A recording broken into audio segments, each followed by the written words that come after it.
citoyens de l'Alliance des États du Sahel, l'AES a bien plus que jamais besoin de votre engagement pour remporter la victoire contre le terrorisme et gagner le combat de la liberté et de la souveraineté.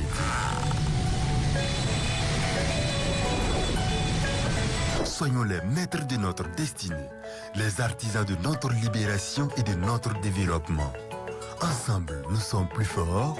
Ensemble, nous bâtirons dans notre espace commun un avenir de paix et de sécurité pour toutes les Sahéliennes et Sahéliens. La Confédération des États du Sahel a besoin de vous sur les chantiers de la refondation de nos États et les défis de notre peuple et de notre continent.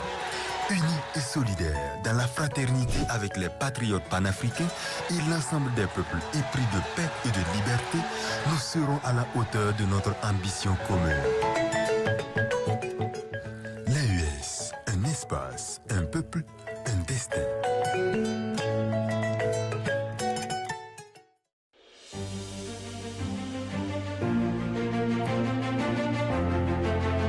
Il y a ceux qu'on voit et ceux qui veillent dans le silence, ceux qui avancent quand tout recule, ceux qui dressent quand le vent souffle contre nous.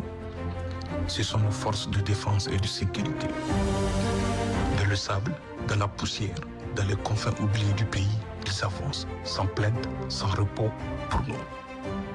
Ils protègent, ils préviennent, ils se battent, non pour la gloire, mais pour la paix. Chaque jour, ils écrivent dans l'ombre l'histoire d'un Niger fort, un Niger digne, un Niger invincible. Mais les armes ne sont pas leur seule force. Le cœur bat aussi sous le treillis. Et ce cœur-là donne, aime, soulage. Là où la guerre a semé la peur, ils apportent un grand regard humain. Là où tout semblait perdu, ils viennent reconstruire le lien. Ce sont des soldats, oui, mais ce sont aussi des frères, des pères, des bâtisseurs. Ils forment et assistent nos populations dans différents métiers porteurs d'espoir, parce qu'ils savent qu'un peuple qui travaille, qui apprend, qui produit, est un peuple qui ne cède pas. Voilà nos forces, pas seulement des défenseurs, mais aussi des porteurs de lumière. Chaque mission, chaque geste, chaque sacrifice est une promesse de paix, une promesse d'avenir. Nos forces sont l'écho de notre courage collectif. Elles ne portent pas seulement les armes, elles portent l'espoir. Et tant qu'elles marcheront, le Niger ne tombera jamais.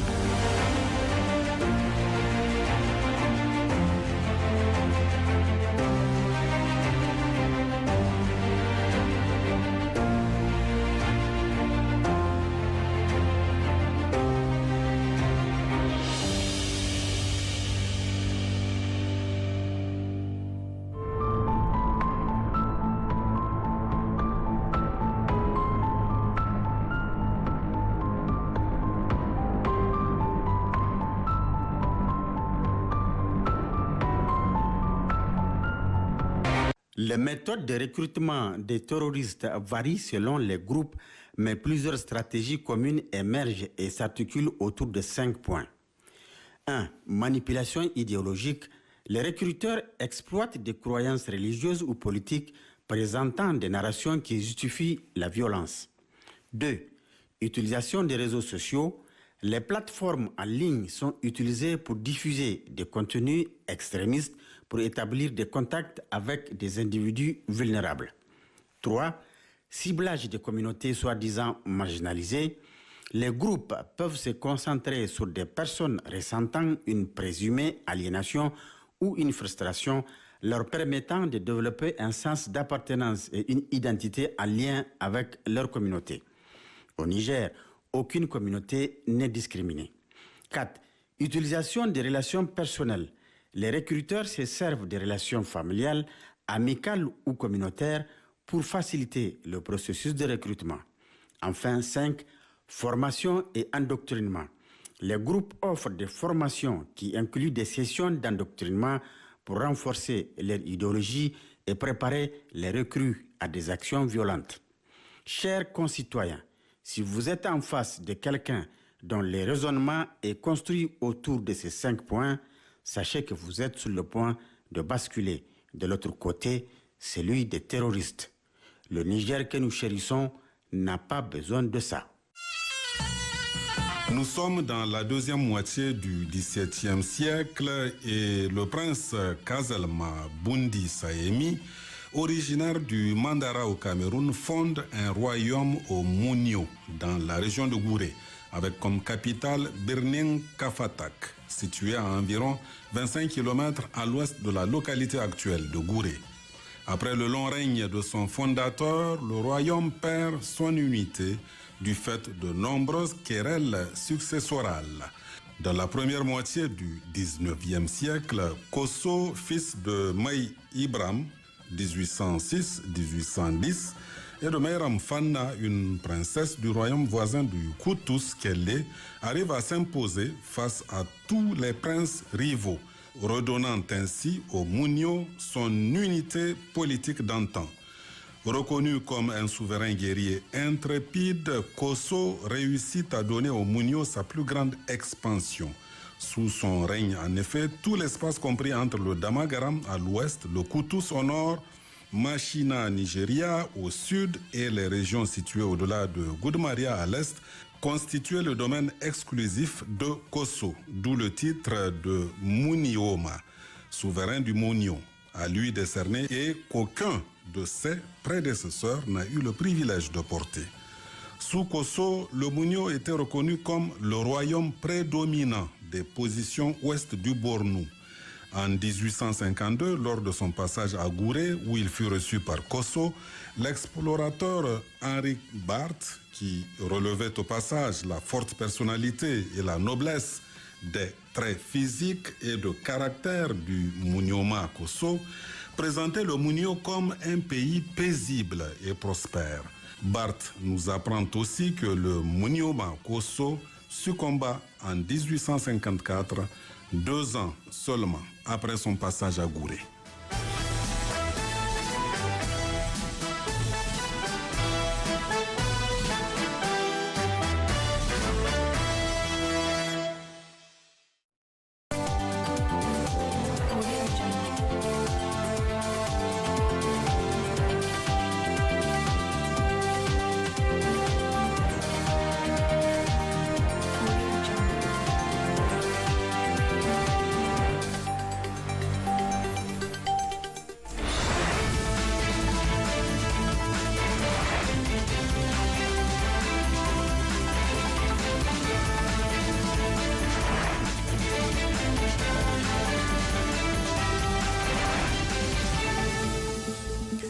Mesdames et messieurs, bonsoir. Très ravi de vous retrouver dans cette édition dont voici le sommaire. Le ministre de l'Environnement, de l'Hydraulique et de l'Assainissement en visite ce matin à Zender. Les préparatifs de la fête de l'arbre édition 2025 que la région de Zender aura l'honneur d'abriter le 3 août prochain était la principale motivation de ce déplacement. Et puis lancement officiel ce matin à Niamey des travaux de la première session au titre de l'année 2025 du Comité national de coordination de la chaîne pénale. C'est le ministre de la Justice, des Droits de l'Homme, garde des Sceaux, chargé des relations avec les institutions, qui a donné le coup d'envoi des travaux. Faire avancer la justice sociale et économique pour les femmes africaines à travers les réparations, c'est le thème de l'édition 2025 de la célébration demain 31 juillet de la Journée internationale de la femme africaine. À cette occasion, la ministre de la Population, de l'Action sociale et de la Solidarité nationale a livré un message. Bienvenue dans cette édition. Au cabinet du Premier ministre, ministre de l'Économie et des Finances, il faut noter une audience. Ali Maman Lamine s'est en effet entretenu avec une délégation de la Fédération des personnes handicapées du Niger et de l'Alliance internationale IDA. IDA qui est une coalition d'organisations mondiales et régionales qui œuvre pour la promotion des droits humains des personnes handicapées. Compte rendu Jocelyne Amoussou et Askou Jibrila. Cette audience accordée par le Premier ministre, ministre de l'Économie et des Finances, à cette délégation de la Fédération nationale des personnes handicapées du Niger et leurs invités de marque le directeur exécutif de l'Alliance internationale pour les personnes handicapées, IDA, s'inscrit dans le cadre de la Journée nationale des personnes handicapées célébrée demain 31 juillet. Au cours de l'entretien, le directeur exécutif de l'Alliance internationale pour les personnes handicapées, IDA, a salué les efforts du gouvernement du Niger en faveur de la promotion des droits des handicapés et de leur intégration dans l'administration nigérienne. Il a également manifesté son engagement à accompagner les efforts de l'État dans le domaine. Et dans le cadre des activités entrant dans la commémoration de cette journée, nous avons reçu un ami, le directeur exécutif de notre alliance internationale, International Disability Alliance.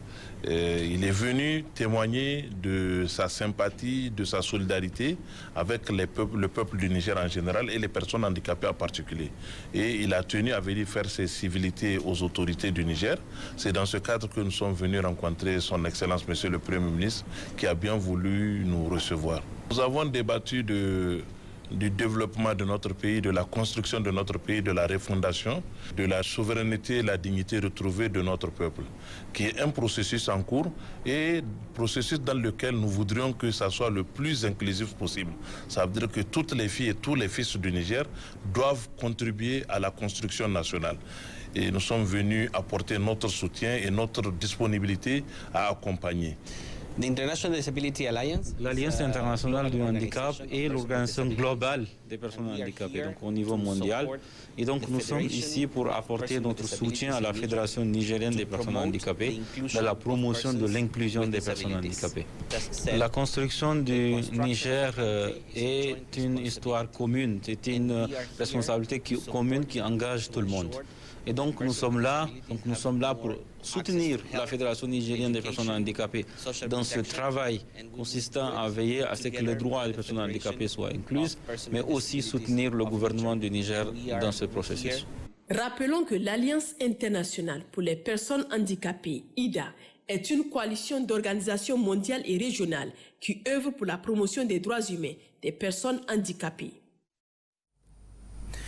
Et sachez que le centre régional Agrimet a procédé ce matin à Niamey au lancement officiel de sa salle de veille climatique et stratégique destinée à renforcer les résiliences climatiques et environnementales.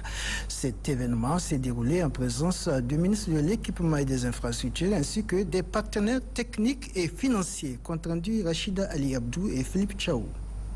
Dotée de technologies avancées d'analyse et de visualisation des données climatiques, la salle climatique externe, objectif de la présente cérémonie d'inauguration, permettra une diffusion régulière d'informations climatiques fiables aux décideurs, aux chercheurs et aux acteurs de terrain.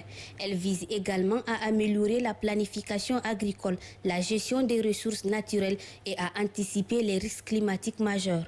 Dans son discours, le gouverneur de la région de Niamey, le général de division Asman Abdou Harouna, a salué cette initiative ambitieuse et a souligné l'importance de disposer d'outils modernes et accessibles pour la gestion des données climatiques dans un contexte de vulnérabilité accrue des populations face aux aléas climatiques. Sécheresse, grosse chaleur, inondations, vent de sable, raréfaction de l'eau, avancée du désert pour ne citer que cela. À ces calamités naturelles s'invitent également les impitoyables effets du changement climatique. Dans cet espace, les populations n'ont aucun répit. Elles naviguent de menace en menace. En effet, pendant l'harmattan, la vie est extrêmement difficile. Pendant les fortes chaleurs, la vie est pénible. Pendant la saison des pluies, la vie aussi entre compromis et compromission. L'espace sahélo-saharien est étrange et perturbant à la fois. La Banque mondiale, partenaire majeur du projet, est représentée par son délégué régional. Ces derniers a mis l'accent sur le soutien constant de l'institution aux efforts de résilience climatique dans le Sahel. Il a insisté sur la nécessité de mettre les données à la disposition des communautés rurales, principales victimes du changement climatique. La salle de veille inaugurée aujourd'hui à Agrimet est appelée à être un outil régional de veille, d'analyse et d'alerte précoce sur les extrêmes hydrologiques, climatiques et environnementaux. Elle permettra de fournir des prévisions hydrométéorologiques en temps réel, de renforcer la coordination régionale, le partage de données et la prise de décision anticipée face aux crises. Ce dispositif est essentiel pour améliorer la résilience des populations et des systèmes alimentaires, en particulier dans les pays les plus exposés comme le Niger. Le secrétaire exécutif du SULS, Dr Abdoulaye Mahamadou, a pour sa part souligné le rôle central du centre Agrimet dans la coordination régionale des données agro-hydroclimatiques. Ces gestes témoignent de son engagement personnel et de celui du gouvernement de la République du Niger dans la lutte contre les effets du changement climatique et la recherche de la sécurité alimentaire, les deux missions principales du SILS qui, à travers cette initiative, ambitionne de faire du centre régional Agrimet un hub d'excellence et d'intégration régionale en matière de gestion des risques climatiques et environnementaux. Le conseiller technique du ministre de l'Agriculture et de l'Élevage a mis en lumière l'importance stratégique de cette initiative pour les politiques agricoles nationales. Il a rappelé que les données climatiques sont aujourd'hui un pilier incontournable de la planification agricole, de la sécurité alimentaire et du développement rural durable. Ces projets s'inscrivent dans le cadre de la stratégie régionale d'adoption au changement climatique et de gestion durable des ressources naturelles portée par le SULS en collaboration avec ses partenaires techniques et financiers. Arrivé ce mercredi matin du ministre de l'Environnement, de l'Hydraulique et de l'Assainissement de la région des Anders, où se prépare l'organisation de la fête de l'arbre le 3 août prochain, en compagnie du gouverneur de la région et du comité en charge de l'organisation de ce grand événement. Le ministre a effectué une visite sur le site devant accueillir la plantation d'arbres, mais également l'aéroport des Anders ainsi que le site d'hébergement. Compte rendu Kasmoutari et Laouli Hussein. Cette mission du ministre de l'Environnement, de l'Hydraulique et de l'Assainissement a pour objectif, entre autres, de constater de visu l'avancement des travaux en cours dans le cadre de la Journée nationale de l'arbre. Il s'agit également, pour le colonel Mezama Abdoulaye, de s'enquérir du niveau des préparatifs de cette fête nationale et d'appuyer le comité régional en charge d'organisation afin de solutionner certaines difficultés constatées dans l'exécution des travaux. C'est ainsi que, immédiatement après son arrivée dans la capitale d'Amagaram, le ministre Mezama Abdoulaye, qu'accompagne le gouverneur de la région, le colonel Massallachi Mahaman Sani, les membres du comité régional d'organisation, ainsi que de plusieurs cadres techniques centraux, a effectué une série de visites, notamment sur les sites devant accueillir la plantation d'arbres, la résidence d'hébergement des personnalités et l'aéroport international de Zander. Le ministre s'est dit réjoui et satisfait globalement à l'issue de toutes ces visites. Sur le site, les 50 hectares qui a été prévu, l'effectivité de la clôture, comme vous le savez, nous avons opté depuis l'année passée pour un modèle de plantation qui sécurise, qui peut nous amener en tout cas à des taux de réussite aussi importants. Celui de clôturer, d'installer pratiquement un dispositif d'eau, aussi de faire des ouvrages anti-érosifs qui seront non seulement ensemencés, mais au niveau desquels aussi il y aura des plantations avec dominance essentielle des espèces locales qui sont pratiquement en voie de disparition. Pour cette année, le baobab a été retenu comme arbre de l'année. Il y aura des plantations, certes des baobabs, mais bien d'autres espèces, en tout cas, et surtout forestières et voire même fruitières. Globalement, on peut dire qu'on est satisfait. Le forage a été fait et le réservoir d'eau est installé. Les systèmes, les rampes d'approvisionnement en eau et puis une desserte à travers tout le site en point d'eau ont été érigés. Il y a eu une pluie pratiquement d'hier nuit à ce matin. Et non seulement elle a été bénéfique parce que tous les ouvrages là, pratiquement comme vous l'avez vu sur le site, ont pris de l'eau, mais aussi cette pluie nous a permis de voir les quelques corrections à apporter au niveau des voies d'accès, mais aussi au niveau de la place, comme on le dit, qui sera place des fêtes. Donc après le site, il va de soi, les autorités nigériennes, au premier rang desquelles le général d'armée Abdraman Chani, le premier ministre, les membres du CNSP et les membres du gouvernement, donc qui seront aussi les autres des Zender, Il fallait qu'on visite la résidence, donc la case de passage présidentiel. Et voilà, troisième visite en tout cas de cette journée. Nous sommes venus voir aussi au niveau de l'aéroport des Anders les dispositions en tout cas non seulement de salubrité mais de commodité. Et puis de certains aspects protocolaires tels que c'est prévu. Globalement, on peut dire qu'en tout cas, des 3 visites que nous avons réalisées ce matin, on est satisfait. Partout où il s'est rendu, le ministre de l'Environnement, de l'Hydraulique et de l'Assainissement a reçu des explications détaillées de la part des techniciens trouvés sur place. Et sachez que la deuxième conférence des Nations Unies sur les systèmes alimentaires s'est poursuivie ce mardi 29 juillet 2025 à Addis Abeba, en Éthiopie. Précision à Bariamiti. La deuxième journée de la conférence des Nations Unies sur les systèmes alimentaires UNFSS+4 a été caractérisée par une série de panels de haut niveau sur la transformation et le financement dans les domaines alimentaires dans des contextes complexes, y compris sécuritaires. La délégation nigérienne conduite par son Excellence Bakary Yahou Sangaré, ministre des Affaires étrangères, de la coopération et des Nigériens à l'extérieur, a pris part à ces panels dont l'un a été dédié à l'investissement en zone d'insécurité. Durant ce panel, les réalités propres à notre confédération et à d'autres pays en conflit tels le Soudan ont pu être exposés.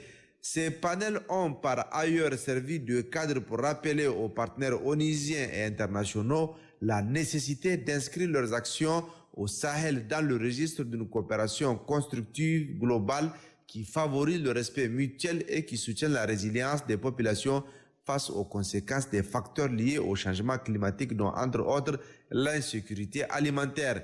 Des conclusions déterminantes ont sanctionné ce panel sur le rôle de la transformation dans le domaine alimentaire, l'implication des communautés locales et le financement innovant dans le domaine agricole, en particulier dans un contexte de résilience climatique. La responsabilité et l'engagement à long terme sur les défis en matière alimentaire ont été abordés, notamment sur le leadership du Royaume-Uni. Les solutions et les mesures prises pour sécuriser et rentabiliser les investissements dans l'espace AES ont également été évoqués. Les partenaires techniques et les participants ont par la suite été édifiés sur les initiatives concluantes et les programmes structurants en matière de transformation alimentaire adoptés par les États de l'AES, dont entre autres la vision stratégique commune à nos 3 États, élaborée par des gouvernements souverains pour transformer leur programme alimentaire en vue de réduire de 10 à 30% la malnutrition et augmenter la création d'emplois dans le domaine agricole. La délégation nigérienne a par ailleurs relevé, afin de rassurer nos partenaires, l'exercice d'une communication orientée sur les pays de l'AES faite à dessein par les médias occidentaux dans l'objectif d'handicaper les opportunités d'investissement à travers l'apologie du terrorisme et de la violence. La deuxième conférence des Nations Unies sur les systèmes alimentaires UNFSS+4 s'est ainsi clôturée au terme de cette seconde journée avec une résolution phare intitulée « Orienter l'action collective à l'horizon 2030 ». Et se sont donné rendez-vous à Belém, Doha, Erevan et New York, et un appel ovationné de la vice-secrétaire générale des Nations Unies, Mme Amina Mohamed, en faveur de la population de Gaza et du Soudan. Et puis la faculté des sciences juridiques et politiques a servi de cadre ce matin à la célébration de la journée internationale de la traite des personnes, organisée par l'Agence nationale de lutte contre la traite des personnes en collaboration avec ses partenaires. Cette journée constitue un cadre permettant d'échanger sur les forces et les faiblesses de tous les mécanismes qui ont été mis en œuvre pour nos États afin de faire reculer ce phénomène. C'est le ministre de la Justice et des Droits de l'Homme, garde des Sceaux, chargé des relations avec les institutions, qui a présidé la cérémonie d'ouverture compte rendu Aminatou Dangalou et Habib Abdraman. Célébré sous le thème « La traite des êtres humains, un crime organisé mettant fin à l'exploitation », la journée internationale de la traite des personnes est organisée par l'Agence nationale de lutte contre la traite des personnes en partenariat avec les agences du système des Nations Unies sous la présidence du ministre de la Justice et des Droits de l'Homme, garde des Sceaux, chargé des relations avec les institutions. Ces fléaux constituent une atteinte grave à la dignité humaine et une violation des droits fondamentaux des victimes touchant presque tous les pays. Ces crimes silencieux est donc une réalité à travers le monde, dont le Niger avec des chiffres alarmants. Selon l'Organisation internationale du travail des Nations Unies, l'OIT, à ce jour-ci, les trafiquants d'êtres humains font environ 27,6 millions de victimes dans le monde, dont 77% de toutes ces victimes sont soumises au travail forcé, 23% sont victimes de trafic sexuel, 57% sont des hommes et des garçons et 43% sont des femmes et des filles. C'est un fléau. Dans le cadre du trafic sexuel, les chiffres se renversent. 78% sont des femmes et des filles et 22% sont des hommes et des garçons. Mais aussi 92% sont des adultes et il y a 8% des enfants. Dans le cadre du travail forcé, par contre, 33% sont des femmes, 67% sont des hommes et des garçons et parmi ceux-là, il y a 27% des enfants et bien sûr 73% des adultes. Devant les étudiants de la faculté des sciences politiques et juridiques, lieu de la tenue de la cérémonie, le ministre en charge de la justice, tout en remerciant les partenaires, a fait cas de toutes les dispositions prises par les autorités pour freiner ces crimes odieux qui touchent majoritairement des femmes et des enfants. Ils leur privent de leur vie normale, de leur liberté ainsi que de leur dignité et tout cela au bénéfice de ceux qui les exploitent. Au Niger, elle se manifeste par l'exploitation de la mendicité d'autrui, l'esclavage ou les pratiques analogues à l'esclavage, la servitude ou le prélèvement d'organes, l'exploitation de la prostitution d'autrui ou d'autres formes d'exploitation sexuelle, l'exploitation du travail ou des services forcés. Cette commémoration, plus qu'un symbole, nous interpelle sur les valeurs morales, sociales que nous voulons promouvoir en vue de construire une nation véritablement souveraine et soudée autour des idéaux de paix, de justice chère à son Excellence le général d'armée Abderrahmane Tchani, président de la République, chef de l'État. Il n'est pas superflu de rappeler que le Niger a déjà pris la pleine mesure du phénomène en renforçant le cadre juridique de lutte contre la traite des personnes, en mettant en place des institutions spécialisées et en formant des magistrats, des enquêteurs et autres acteurs pour mieux détecter, prévenir et réprimer des actes de traite de personnes. Plusieurs activités, dont 3 conférences et un concours de plaidoirie, sont prévues pour célébrer cette journée. Une journée qui se veut celle de réflexion, d'engagement et de solidarité pour dire non à l'exploitation humaine sur toutes ses formes. Lancement officiel ce matin à Niamey des travaux de la première session au titre de l'année 2025 du Comité national de coordination de la chaîne pénale, présidé par le ministre de la Justice et des Droits de l'Homme, garde des Sceaux, chargé des relations avec les institutions. Cette activité permettra de passer en revue les différentes facettes de la chaîne de répression des infractions qui constitue l'un des maillons les plus visibles du système judiciaire. Entendu, Mariam Adakou, Habib Abdraman. À cette session du Comité national de coordination de la chaîne pénale au titre de l'année 2025, ce sont tous les acteurs de la chaîne, qu'ils soient juges ou avocats, FDS ou autres experts du domaine qui y participent. Pendant les 2 jours que l'activité durera, ces acteurs vont en effet faire un tour d'horizon de ce sujet en mettant un accent particulier sur la cybercriminalité qui constitue de nos jours un phénomène préoccupant qui mérite qu'on s'y attarde.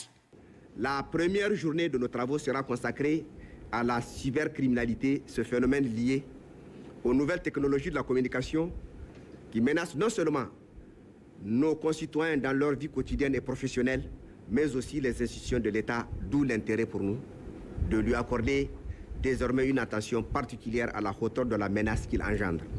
Il s'agit ici de passer en l'état la menace de la cybercriminalité dans notre pays, la coordination de la lutte contre ce phénomène et la coopération régionale et internationale. La deuxième journée, quant à elle, sera consacrée à l'état des lieux des activités de la chaîne pénale. Pour la coordinatrice de l'Organisation internationale de droit du développement IDLO en anglais, cette activité reste d'une importance capitale. Le ministre de la Justice, quant à lui, tout en saluant les efforts déjà entrepris, notamment la création d'unités spécialisées en cybercriminalité, la formation des magistrats référents ainsi que les coopérations établies avec les organismes de cybersécurité, a insisté sur la nécessité d'intensifier le combat en adaptant le système judiciaire national à la lutte contre ces fléaux. Nous devons aller plus loin. Notre objectif sera d'assurer une réponse pénale efficace, rapide et cohérente à la hauteur des défis que pose la criminalité numérique. Cela passe par l'élaboration d'une législation plus robuste et adaptée à la lutte contre le cybercrime, la création de protocoles de coopération renforcés entre tous les acteurs intervenant dans la chaîne pénale, et la mise en place de mécanismes de veille et d'alerte pour anticiper les évolutions de la cybermenace, mais aussi pour contenir, arrêter, sinon anéantir la cybermenace. Escroquerie en ligne, fraude bancaire, piratage informatique, atteinte aux données personnelles ou encore le cyberharcèlement, ce sont là entre autres actes liés à la cybercriminalité. C'est pourquoi le ministre de la Justice, à l'image de la coordinatrice de IDLO Niger, a demandé à ses experts de mener des discussions pertinentes permettant de formuler des recommandations à même d'aider le Niger à améliorer positivement le fonctionnement de sa chaîne pénale en général et la lutte contre la cybercriminalité en particulier. Célébration demain, 31 juillet 2025, de la Journée internationale de la femme africaine. Le thème retenu pour cette année est « Faire avancer la justice sociale et économique pour les femmes africaines à travers les réparations ». À cette occasion, la ministre de la Population, de l'Action sociale et de la Solidarité nationale, professeur Sidi Kouramoti Djamokesseni, a livré un message. Le point avec Daouda Hassan et Amadou Bourema. Demain, 31 juillet 2025, marque la Journée internationale de la femme africaine, également appelée Journée panafricaine des femmes. Le thème retenu pour cette édition 2025, faire avancer la justice sociale et économique pour les femmes africaines à travers les réparations. Le choix de ce thème pour l'Organisation panafricaine des femmes OPF s'inscrit dans la dynamique du thème annuel de l'Union africaine. En cette journée de réflexion et d'engagement, je tiens à rendre un hommage appuyé à toutes les femmes africaines et plus particulièrement à la femme nigérienne qui ne ménage aucun effort pour construire une société plus équitable, plus juste et économiquement inclusive. Nous célébrons également l'Organisation panafricaine des femmes, OPF, fondée en 1962 au Tanganyika, actuelle Tanzanie, qui a été un moteur essentiel dans la lutte pour l'émancipation de la femme africaine et pour la décolonisation de notre continent. Cette commémoration de la Journée mondiale de la femme africaine vise à faire le point sur les progrès réalisés en matière de droits des femmes, identifier les perspectives d'amélioration et de transformation sociale et enfin interpeller les différents États pour un engagement accru en faveur de l'autonomisation des femmes. Les réparations ne se limitent pas à des compensations financières. Elles représentent un processus de transformation visant à restaurer la dignité humaine, à corriger les inégalités économiques et sociales et à garantir une gouvernance sensible du genre. Un engagement fort des plus hautes autorités du pays, au premier rang desquelles le président de la République, chef de l'État, le général d'armée Abdourahmane Tiani. J'en appelle à l'implication active de toutes les composantes de notre société, notamment les autorités administratives, coutumières et religieuses, les partenaires techniques et financiers et les organisations de la société civile.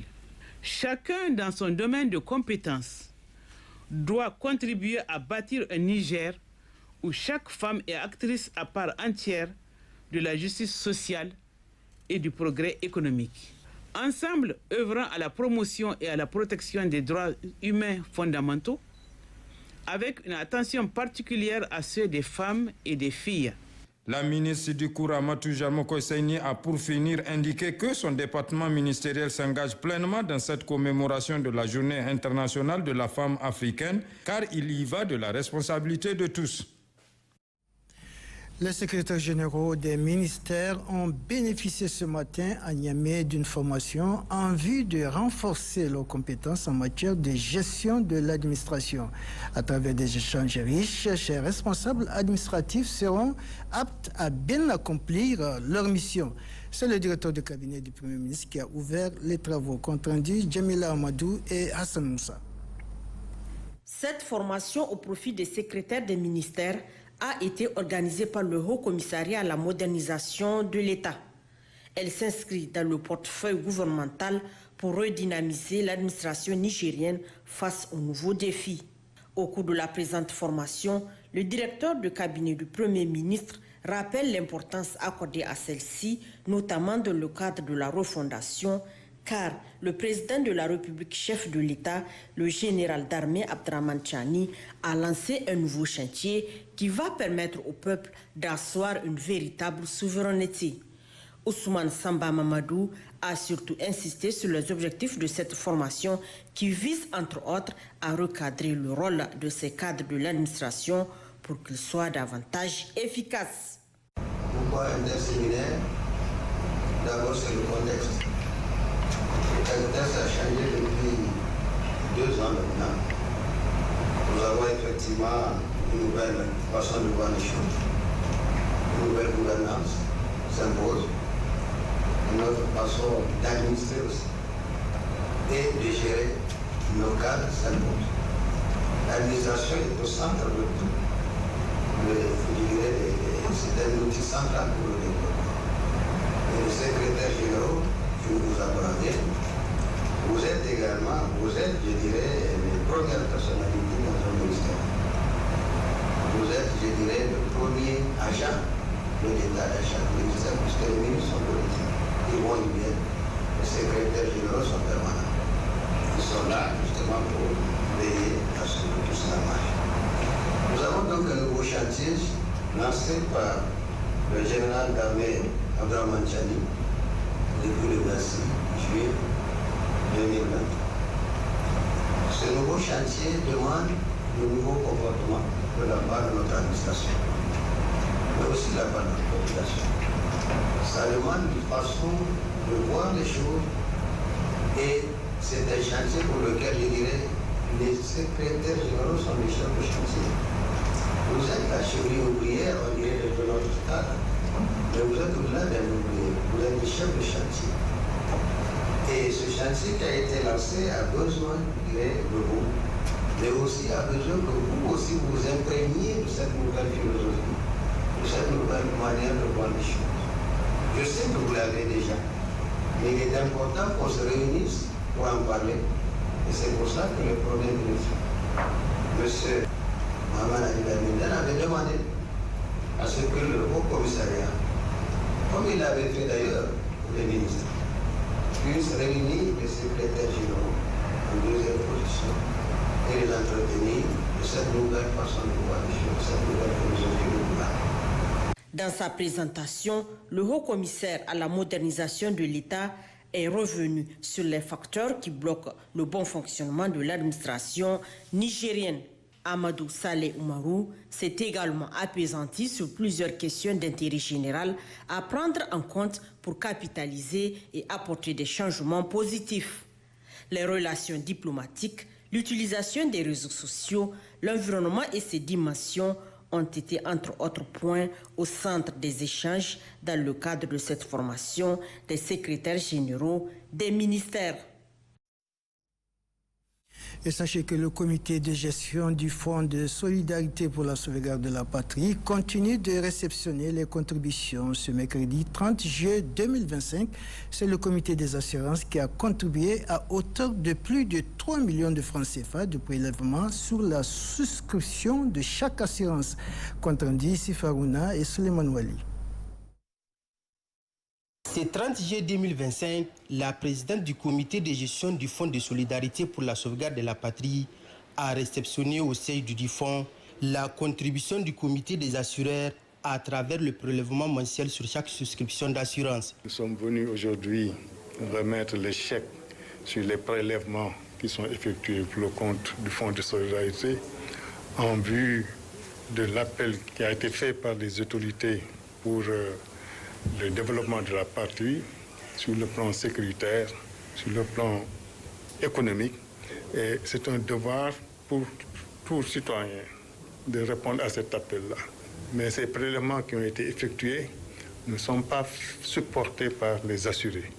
C'est supporté directement par les compagnies d'assurance parce que à cet appel-là, on n'attend pas que les assurés puissent verser. Nous avons estimé notre chiffre d'affaires et chacun prélève et bien reversé au niveau du fonds. Nous saluons la présidente du comité et le vice-président. Nous remercions les autorités et les assurons de notre engagement à leur côté pour faire de nos nations des pays de prospérité, des pays de paix et des pays sécuritaires. C'est un devoir de tout un chacun.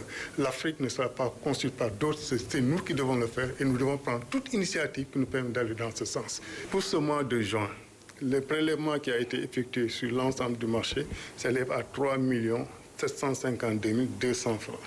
Ce prélèvement, qui est une contribution du comité des assureurs du Niger, effectué chaque mois, vise pour toutes les sociétés d'assurance du Niger à apporter leur pierre à l'édifice de construction nationale prônée par les plus hautes autorités de la refondation. Voilà, nous avons un invité sur ce plateau. Il s'agit du colonel Guedel Mamadou, président de la Fédération nigérienne d'athlétisme. Bonsoir, mon colonel. Bonsoir, M. Moussaouani. Très bien, vous êtes à la tête de la Fédération nigérienne d'athlétisme depuis quelques mois et vous démarrez votre mandat avec un double challenge, le championnat national et le semi-marathon de la ville de Niamey. Alors, comment est-ce que vous préparez ces événements majeurs? Merci d'abord de m'avoir invité sur ce plateau au nom de la Fédération nigérienne d'athlétisme qui aujourd'hui qui est dirigée depuis le 18 mai 2025 par un nouveau bureau exécutif dont je suis le président. Effectivement, nous sommes à notre premier défi, celui de l'organisation du championnat national d'athlétisme et celui aussi du meeting international de la ville de Niamey qui a sa 3e édition et que nous préparons activement. En ce moment où je vous parle, toutes les 8 délégations des ligues régionales sont présentes à Niamey, installées et prêtes à débuter les compétitions dès demain matin. Très bien. Alors, si tu concernes le championnat national, parlez-nous de la participation des différentes régions et des compétitions retenues. Alors, nous avons 8 ligues régionales et ces 8 ligues régionales participeront aux compétitions avec des effectifs variant de 25 à 30. Mais avant déjà de commencer les compétitions, nous avons aussi la formation des cadres techniques des ligues régionales qui va débuter dès demain matin. Oui. Mais en tout et pour tout, pour ce championnat national, nous avons 28 compétitions dans plusieurs disciplines, les disciplines partant du 100 mètres, 200 mètres, 400 mètres, 800 mètres, 1500 mètres, 5000 mètres et 10 000 mètres. Au-delà de ça, nous avons aussi le saut en hauteur, saut en longueur, le lancer de javelot et le lancer de poids. Très bien. Alors, le meeting international de la ville de Niamey se tiendra le 3 août. Il s'agit d'une compétition internationale. Alors, pouvez-vous nous évoquer des pays attendus à ce grand rendez-vous qui est à sa 3e édition? Merci, M. Moussa Amani. Nous sommes à la 3e édition du meeting international de la ville de Niamey, que nous avons dénommé Trophée de l'Alliance des États du Sahel, et qui se tiendra effectivement le 3 août. Compétition pour lesquelles nous attendons au moins 3 délégations, dont celle du Mali, celle du Burkina, mais aussi de la Fédération de Russie, qui participera à ce meeting avec pas moins de 5 athlètes dans les 5 disciplines qu'il y a en série B. Alors, pour ce meeting de l'AES, nous avons en tout et pour tout 16 disciplines, allant du 100 mètres, 110 mètres haies, 400 mètres, 800 mètres, 1500 mètres, 3000 et 5000 mètres, et voilà, le lancer de poids et le lancer de javelot. Très bien. Alors, nous savons qu'organiser un tel événement demande beaucoup de moyens. Alors, quels sont vos partenaires qui vous accompagnent pour la réussite de cette compétition? Alors, le premier partenaire, je tiens à le préciser, c'est d'abord le ministère de la Jeunesse et des Sports qui accompagne cet événement, pas des moindres. Oui. Effectivement, compte tenu de la difficulté effectivement à mobiliser certains moyens et tout, le ministère accompagne, mais au-delà de ça, il y a des sociétés d'État, des ONG qui aussi ont participé à cela, sans oublier bien sûr les forces de défense et de sécurité qui sont mobilisées pour apporter leur contribution tant matérielle que physique à l'organisation de cet événement. Bien sûr, il y a des défis en termes financiers, mais d'ici la fin des compétitions, nous espérons que les contributions attendues seront réalisées pour pouvoir avoir une belle fin. Très bien. Avez-vous un appel à la mobilisation, notamment à l'endroit de la population de Niamey? Nous appelons bien sûr la population de Niamey à venir nombreuse au stade général Seyni Kounché dès demain matin. Ce meeting et les championnats nationaux concernent toutes les populations, puisque nous aurons toutes les 8 régions, mais le fait de remplir le stade, puisque ce seront des compétitions qui ne seront pas payantes, nous appelons la population de Niamey à y participer vivement pour relever le défi et montrer aussi à nos amis venus des autres pays de la Confédération de l'AES que nous sommes mobilisés à faire la promotion du vivre ensemble et par le sport, par la compétition. Merci beaucoup, colonel Guedel Mamadou, pour toutes ces informations. Nous souhaitons bonne chance dans cette organisation. Merci. Alors, je rappelle que vous êtes président de la Fédération nigérienne d'athlétisme. Restez avec nous pour la suite de cette édition. L'Union des Nigériens pour la vigilance et le patriotisme vient de prouver son ferme engagement dans la sécurisation des personnes et de leurs biens. Ces éléments ont procédé récemment à une importante saisie d'armes à feu sur les bandits opérant dans la zone d'Iférouane. Cette saisie a été présentée ce matin au préfet du 10 département. Compte rendu Moussa Ifaley. Au cours d'une mission de ratissage dans le département d'Iférouane, l'INVP a intercepté un groupe de bandits armés qui rançonnaient les paisibles citoyens sur les axes. À la suite de la poursuite engagée jusqu'à dans le désert de Jado dans le département de Bilma, les bandits ont abandonné leur arsenal de guerre. Et ces bandits étaient lourdement armés avec des armes collectives, dont des RPG-7, des armes anti-char. Il y a eu quelques échanges, ils ont tiré sur eux. Ils ont tiré sur eux que les éléments de l'UNVP qui les poursuivaient. Alors les autres, se sentant trop menacés, étaient obligés de prendre la poudre d'escampette, comme on le dit. Ils ont fui. Dans leur fuite, ils ont abandonné une RPG-7, un fusil avec 11 cartouches et un chargeur, 4 portables et des pièces d'identité appartenant à certains de ces gens-là. Dire après ces résultats, au nom des plus hautes autorités de notre pays, au premier rang desquels son Excellence le général Dramé Abdourahmane Tiani, président de la République, chef de l'État. Et au nom de son Excellence El Hadj Lamine Maman Zane, Premier ministre, ministre de l'économie et des finances, au nom du gouverneur de la région d'Agadez, qui est le président du comité de sécurité au niveau d'Agadez, et au nom des populations du département du Féron, je vais transmettre toutes mes sincères salutations à l'équipe de qui est en train engagée à nous aider à sécuriser cette zone très vaste. Cette prouesse, la énième décharge enregistrée par l'INVP, rentre dans le cadre de la sécurisation des personnes et de leurs biens. Le chef de canton de Namaro, Abdelmouni Maïga Hamani, est allé très tôt ce mercredi matin exprimer son soutien, ses félicitations et ses encouragements aux forces de défense et de sécurité et aussi présenter ses condoléances aux familles endeuillées à la suite de l'attaque terroriste intervenue le 28 juillet dernier à Namaro. Compte rendu Echetou Bawa et Ousmane Konaté.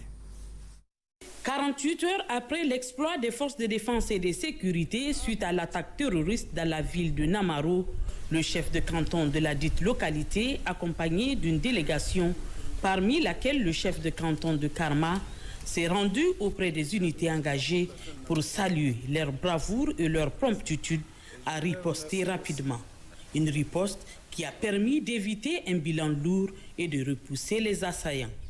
La délégation s'est ensuite rendue au niveau des familles des deux victimes afin de leur présenter les condoléances et adresser un message de solidarité à ces familles touchées. L'objet donc de cette visite, c'est vraiment venir témoigner ma satisfaction et la satisfaction des populations de Namaro par la qualité, la promptitude et la rigueur de la riposte des FDS, tout corps confondu, pour repousser donc les assaillants. L'objet de ma visite, c'est aussi témoigner mon soutien personnel et celui de la population de Namaro aux autorités de la République, tout le commandement militaire jusqu'au chef suprême des armées, et notamment, je cite, le général d'armée Abdraman Chani. On a vu ces derniers temps que les FDS prennent de plus en plus le dessus sur les assaillants et ça démontre de la stratégie qui a été mise en place, que c'est une stratégie efficace. On a deux habitants de la population de Namaro qui malheureusement ont été atteints par 2 balles perdues. Paix à leurs âmes. Je présente à leur famille, à toute la population de Namaro, mes condoléances les plus attristées. Que Dieu les accueille dans le paradis éternel. Que Dieu fasse en sorte qu'ils sont partis se reposer. Je voudrais aussi lancer un appel à nos fils, à nos frères qui ont pris les armes contre la patrie. C'est un chemin sans issue. Nous les aimons. Qu'ils rejoignent la population nombreuse qui aspire à cette refondation, qu'ils rejoignent la population écrasante qui pense qu'un Niger nouveau est possible. Ils sont les bienvenus sans armes, en déposant les armes, en rejoignant donc le Niger, en mettant leurs mains à la pâte pour ce Niger nouveau auquel tout le monde aspire. Le chef de canton de Namaro, hormis le soutien moral aux forces de défense et de sécurité, a remis 30 sacs de riz paddy, soit 2,5 tonnes, pour renforcer leur ration. À Namaro, comme dans tout le pays, la vigilance, la cohésion et le soutien aux forces de défense et de sécurité restent les armes les plus sûres pour préserver la paix et la sécurité. Et puis retenez cette mission de pacification du chef de canton de Djundju dans la région de Tawa à Abalak, plus précisément. Compte rendu Gérard Abdelaziz. Le Conseil consultatif de la refondation CCR continue d'être sollicité pour le règlement de différends à l'amiable à travers sa commission Paix, Sécurité, Réconciliation nationale et Cohésion sociale, présidée par l'honorable Mohamedou Harouna Hambali. Ce dernier a en effet conduit une mission de 48 heures les dimanches et lundis derniers dans la région de Tawa, dans le département d'Abalak précisément, à la demande du 4e groupement Touareg de FAC et du groupement Peul de Tassik pour le règlement d'un conflit entre ces agropasteurs et éleveurs. À cet effet, une réunion a eu lieu entre les deux parties et la délégation de l'honorable Mohamed Harouna Hambali en présence de témoins. À travers vraiment le président de la commission, honorable Hambali, toutes les autorités également au niveau départemental, à savoir la police nationale, la gendarmerie, les préfets, l'AD de la commune et également les autorités traditionnelles et également les autorités religieuses, ils ont pu vraiment convaincre la population pour créer cette dynamique autour de la cohésion sociale, autour de la communion, autour également de l'intérêt général de notre pays, qui est une vision sine qua non du président de la République, son Excellence Abdrahmane Tchani. Ainsi, grâce à l'esprit de conciliation du président de la Commission Paix, Sécurité, Réconciliation nationale et cohésion sociale du CCR, un terrain d'entente a été trouvé. Il a été matérialisé par une signature d'accord entre les différentes parties. Les parties sont convenues de ce qui suit. Premier point, dégager une superficie réservée aux cultures dans la partie nord-est de la route entre Fak et Dilafatan et le sud-ouest pour l'élevage. Deuxième point, les conflits éventuels liés aux dégâts champêtres seront réglés conformément aux conventions locales. Troisième point, interdiction de toute provocation, trouble à l'ordre public, agression et menaces entre les parties. Les deux parties, donc les chefs du 4e groupement et les représentants du groupement d'État, se sont engagés à transmettre les messages à l'ensemble de leurs administrés, à respecter, à faire respecter par leurs administrés les clauses contenues dans le présent procès verbal. Grâce à cette intervention de la Commission Paix, Sécurité, Réconciliation nationale et cohésion sociale du CCR, dirigée par l'honorable Mohamed Harouna Hambali, un conflit entre agriculteurs et éleveurs est de moins. À la satisfaction générale de tous, il faut noter que cette mission a rendu une visite de courtoisie au nouveau gouverneur de la région de Tawa, le colonel-major Suleiman Ahmad Moussa. Voilà, juste après ce journal, vous allez suivre l'édition spéciale consacrée exclusivement au bilan des 2 ans du Conseil national pour la sauvegarde de la patrie au pouvoir. Ce serait dans une présentation de Ousmane El Hadji Ibrahim. C'est la fin de cette édition. Merci de l'avoir suivi. Au revoir.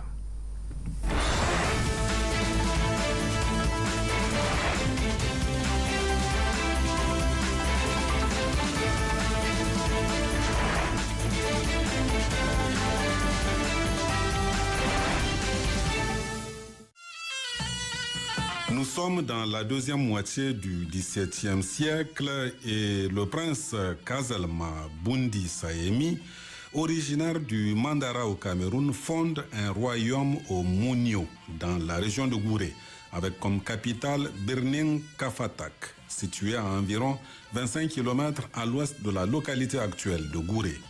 Après le long règne de son fondateur, le royaume perd son unité du fait de nombreuses querelles successorales. Dans la première moitié du XIXe siècle, Kosso, fils de May Ibram, 1806-1810, et de Mayram Fanna, une princesse